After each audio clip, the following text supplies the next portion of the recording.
It's been a few weeks since we last caught up with Gibraltar's top pool players, after they returned with a gold and silver medal from the Island Black Ball Championships. They were away again recently, this time for the World Championships in Perth, Scotland. Obviously a much higher standard than their previous trip abroad, the World Championships are all about participation and development for all 42 members of Team Gibraltar.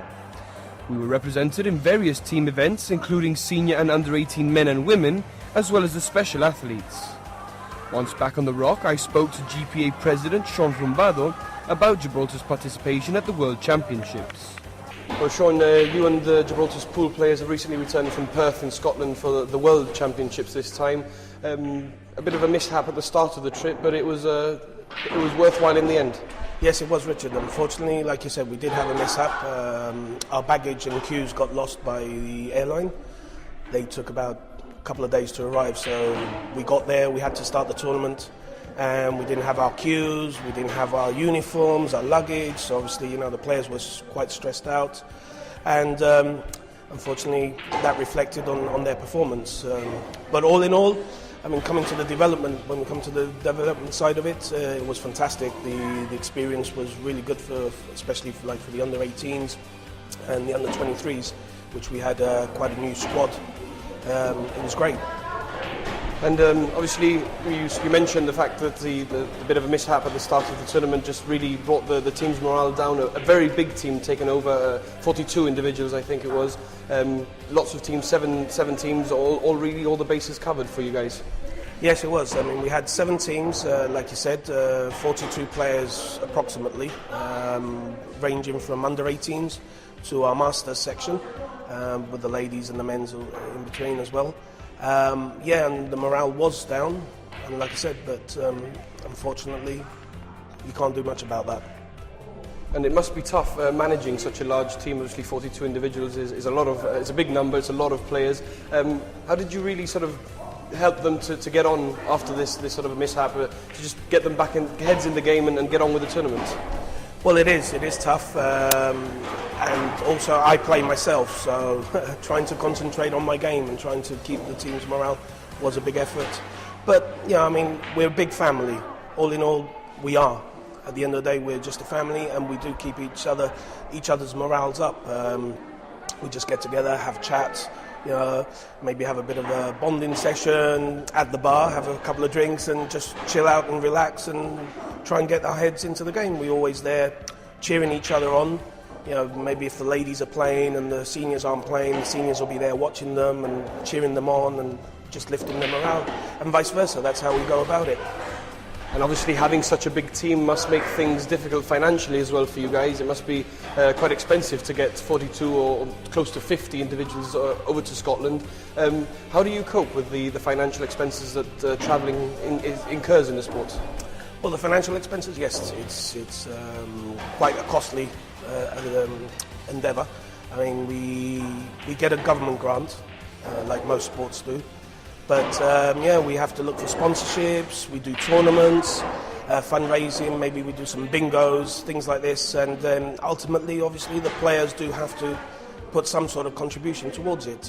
We do our ranking tournaments as well, which the players pay an entry fee, and that entry fee goes back towards them for the 2 tournaments a year that we do. I also took the opportunity to speak to Sean about the coaching clinics provided by the association at their premises for both juniors and adults. It is looking good. As you said, behind me we've got the juniors practicing today. That's the under-18s. We just had a new one actually attend today, so I've been giving him a bit of coaching myself. And Mondays and Wednesdays we do 5 till 7 down here at the academy. We do coaching as well for the under-18s. It's just £1 a session.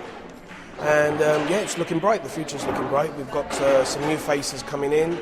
We've still got the old faces there as well, but it's looking really good. And obviously it must be stressed that these Saturday morning sessions aren't just for juniors, anybody can come down and enjoy it. That's correct, Richard. Saturday morning sessions, we do have also during the week. We have other evening sessions for everybody.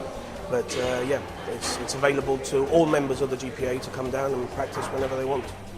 And finally, Sean, looking ahead, what's the next international action that Gibraltar's pool players will be enjoying? The next international will be in April at Bridlington, which will be the European Championships. The GIB3A's Autumn Junior Road Racing League provides Gibraltar's young athletes with the opportunity to race around 4 different parts of the Rock. 2 weeks ago they held their first event at the top entrance to the Alameda Gardens, and this weekend the action moved to the northern end of Jumpers Battery.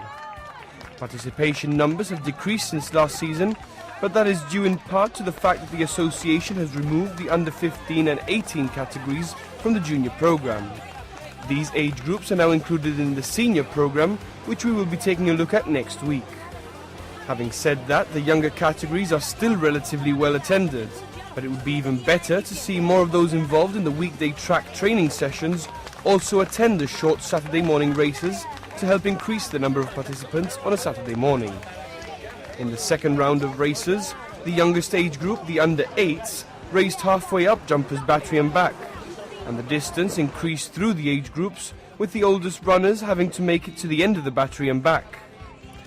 After the morning's racing, I spoke to Avelino Vardachino from the GIB3A's, and he brought me up to speed with Gibraltar's junior athletics scene. We would like to have more, but some of the kids being weekends, and some of the kids get afraid of longer distance in road racing, even though they train longer distance as well when they come Tuesdays and Thursdays to train. But we try to encourage them. I think it's a good idea to do it on the out of the track, and the nice venues. We just need to be more supported. But the kids who do it, they enjoy it a lot, and I think it's great. And you just mentioned that you'd like to have bigger numbers at these events. Last year was a very popular league throughout the four races. Obviously, those that do tend to come week in, week out every year that don't miss are obviously the future of the sport locally. Oh yes, definitely. Those are more keen are people that don't say no to any kind of races, no matter how long or where it is. But some of the others who don't come, they still go to support the winter and the track, summer track. So even though they don't come to the road race, they train quite hard every Tuesdays and Thursdays, and they tend to go to, as I say, the track is always very much more well supported, probably because it's weekdays. But that's the way it goes. But at least we get the message through, and the people are at a young age taking up athletics, which is the whole point. Now, throughout the Autumn Road Racing League, there's 4 completely different venues. Obviously, the second one here being at Jumpers. Do you think, or do you see that some runners may actually favour some venues and not attend others? Not really, not really. The distances don't vary all that much, so it's just a question of coming on Saturday and doing it, to be honest with you. And away from Gibraltar, Avelino, we've had some junior participation in the surrounding areas as well.